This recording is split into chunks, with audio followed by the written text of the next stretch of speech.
All right, Puppet Master 5, the final chapter. The final chapter. Why do they fucking say this? All right. Rick from the last film is accused of the kills in the fourth film, which is kind of cool. Somehow he's wearing a prison jumpsuit in an interrogation before he's even arrested. Can someone figure this one out for me? He's placed under arrest for the murders. He's brought in for questioning with his lawyer. And he's wearing a prison jumpsuit before he's properly arrested. Can someone explain this one to me? Do the writers have any fucking clue of how our justice system works in the slightest? Why would he have been to jail or prison if he hasn't been arrested yet? Wow. That's one of the dumbest things I've ever seen in a movie in my entire fucking life. Like, why'd they have to arrest him in the film? Like, they could have got away with it had they not done that. But when he stands up and he's like, all right, you're under arrest for the murders of them. It's like, whoa, whoa, whoa. He's already wearing a fucking prison jumpsuit. He's clearly been arrested before, right? Right? He has to have been. How could he be wearing that? I guess he was brought in. That's it, right? He was brought in and his clothes were taken for evidence. But could they take his clothes for evidence without arresting him first?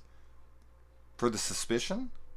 Like, if they suspected him enough to take his clothes for the murder, wouldn't they have to arrest him first? Maybe you could fudge this. Maybe I'm wrong. Maybe I'm wrong. But I don't think I am. So, in my eyes, this is fucking idiotic, but whatever. Alright, moving on. The recap of the last movie is way too long. This is something that any movie should never do. Either address it in a comment by a character in new footage, or depend on your, the people who are watching your movie who have seen the other one. Typically, people don't go from part 4 to part 5. Or go from part 5 without watching part 4. That's just not typically what people do. Like, if they're that deep into a franchise, they've seen the other ones. Although some people do. Most people don't. And it's your own fucking fault. If you watch part 5 of a franchise, and you're like, I just don't know what's going on, you're a fucking idiot. You're a fucking idiot. Not because you don't know what's going on, but because you think you should know what's going on. Fuck you. You should not know what's going on because you have not got any context from the 4 previous fucking films, and the filmmakers shouldn't have to address what happened in the last 4 fucking movies for people like you who didn't watch them. Fuck off. Anyway, that just annoys me when they have to do flashbacks. I know it's the pad runtime most of the time, but it's also to cater to people who don't watch the other movies. And they're fucking assholes. They're fucking assholes. Anyways, so Susie returns and Lauren, the psychic, return in this. So we got a lot of this is the first movie where a lot of characters and actors from the previous film return. I like that. That's what I like to see. There's some actual continuity there.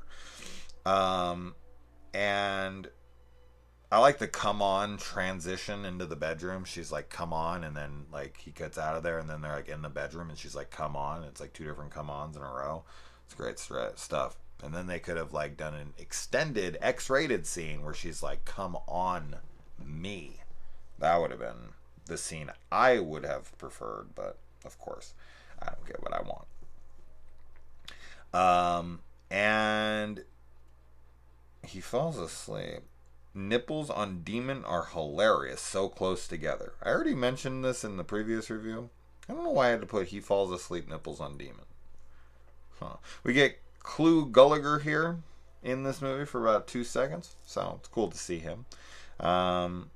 And there's a very provocative dream that they have with a chick in a tub, and like like Tunneler is like drilling her brain, and she's like talking sexy. It's actually kind of hot scene, really bizarre hot scene. I don't know. And then one of the guys who comes to like investigate the house and look for the puppets or whatever, he's one of the dudes from Pulp Fiction that rapes Marcellus Wallace, who calls in Zed. Zed's dead, baby. And then Power Ranger nipple guy, he gives his totem the power of his body, and I guess this is supposed to make this is like the Uber totem, and he's just like a regular fucking totem from the other movie. Like, there's nothing special about him at all. He doesn't really give up more of a fight than the other ones. I don't understand. Like, why the fuck is this like this? I guess he shoots a little bit of like lightning out of his hand, so I guess he does have a little. He's like a little Emperor Palpatine, I guess. Isn't that right? I think he does. And then him and Decapitron kind of have a little bit of a back and forth with that stuff. I think that's what happens. And this was the fucking 5th film I watched in a row of this franchise.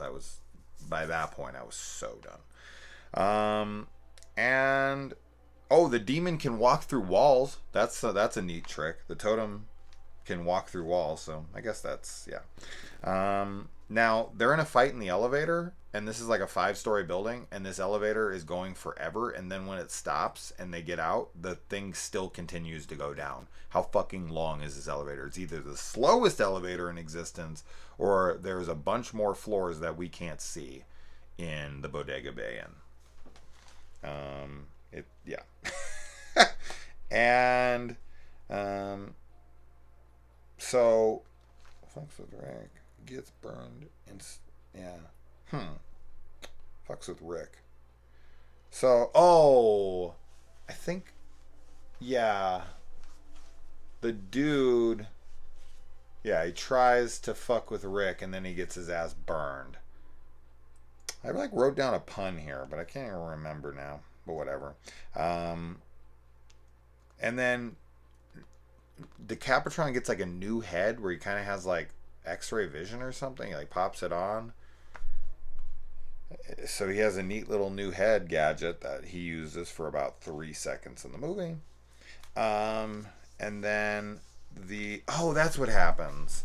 So then Decapitron and the boss totem duke it out for like a second, and then he tries to open up a portal back to his place, and he's like, nothing you can do can stop me now from leaving. And then Decapitron just shoots his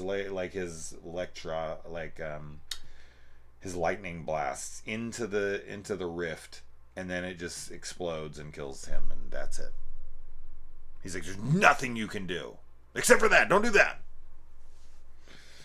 Oh, Jesus Christ, so stupid. They just, I don't understand how these people don't even bother trying.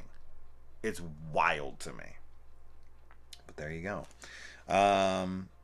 And I like at the end, this girl comes in and she says she's ran 15 miles in 1 hour and 22 minutes, and she's barely sweating or panting. This chick is straight up fucking Wonder Woman.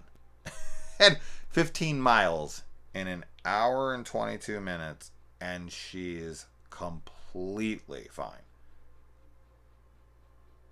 Like, she just walks in, she's like, oh yeah, just ran 15 miles. Like, I'm just gonna go jump in the shower. And he's just like you always do after we have sex, I want a divorce. All right, let's move on.